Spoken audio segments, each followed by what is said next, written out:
Réel plaisir de vous retrouver pour le point de l'actualité économique sur votre antenne.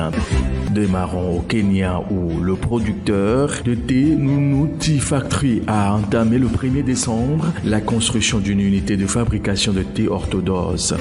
Selon les informations, ce projet mobilise un investissement de 300 millions de shillings, soit 2,3 millions de dollars. Les travaux sont prévus pour être achevés d'ici la fin de l'année 2025 d'après John Materi, président de l'entreprise, qui précise que l'entrée en service de la nouvelle installation permettra de se lancer sur le segment des thés de spécialité.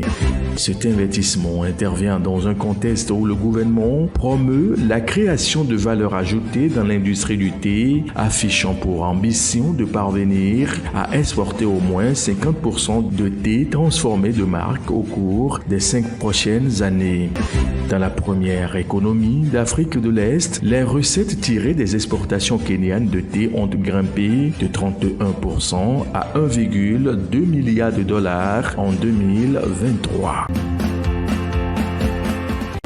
En Algérie, la construction d'une voie ferrée de 63,5 km entre les villes de Tiaré et Tissemsilt dans le nord de l'Algérie a été lancée le 2 décembre dernier. Les travaux prévus qui dureront 20 mois constituent la phase 1 d'un projet de 185 km de chemin de fer visant à interconnecter les villes de Septentrion.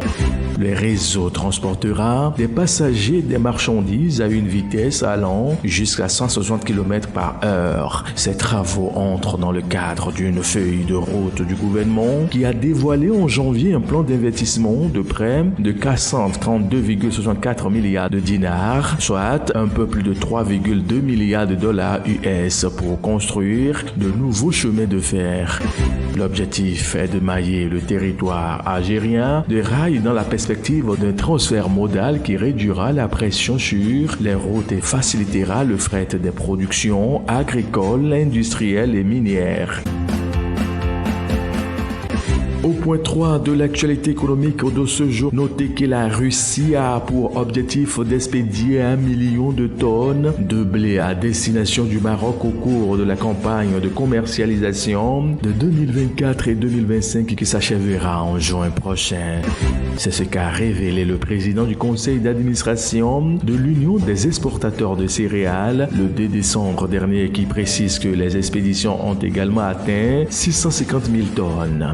Ce volume cible représente près du double des exportations russes de blé vers le Maroc en 2023 et 2024, qui s'élevaient à 503 000 tonnes selon les données du département américain de l'agriculture. Rappelons qu'en 2024 et 2025, les importations marocaines de blé sont attendues en hausse de 20,9% à 7,5 millions de tonnes, d'après les dernières prévisions de la FAO pour combler le déficit de la production locale fortement affecté par la sécheresse. Direction Zimbabwe, où les envois de fonds de la diaspora ont atteint 1,9 milliard de dollars entre janvier et septembre dernier, enregistrant entre janvier et septembre dernier une hausse de 16,5% par rapport à 1,6 milliard de dollars durant la même période en 2023. Ce chiffre a été annoncé par le ministre des Finances du Zimbabwe lors de la présentation du budget 2025 devant le Parlement le 28 novembre dernier. Ces flux représentent 25% des recettes totales en devises du pays, qui se lèvent à 10 milliards de dollars sur les 9 premiers mois de l'année. Une contribution importante dans un contexte économique marqué par l'instabilité monétaire. Le Zimbabwe a vu sa monnaie locale, le dollar zimbabwéen, s'effondrer ces dernières années, menant à une hyperinflation et à l'adoption du dollar américain. Face à ces défis, le gouvernement a adopté une approche proactive en renforçant ses liens avec la communauté internationale pour attirer des investissements étrangers, stimuler le commerce et inciter les Zimbabwéens de la diaspora à participer davantage à l'économie nationale. Bouclons l'actualité économique de ce jour au Mozambique où l'entrée en service de la centrale Thermica de Teman en cours de développement par le producteur indépendant d'électricité Globelec au Mozambique n'aura pas lieu cette année comme souhaité par les parties prenantes du projet.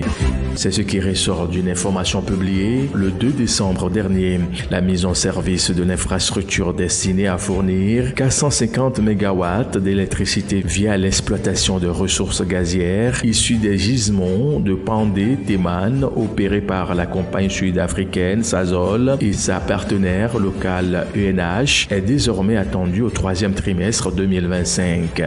Ce changement de calendrier intervient alors que l'installation a subi des dommages importants résultant d'incidents météorologiques qui ont notamment entraîné un retard significatif par rapport au plan de lancement initialement envisagé.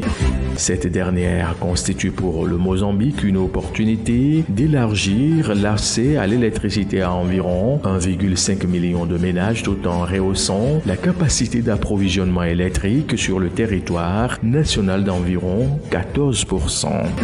Merci à toutes et à tous et très bonne suite de nos programmes à vous tous.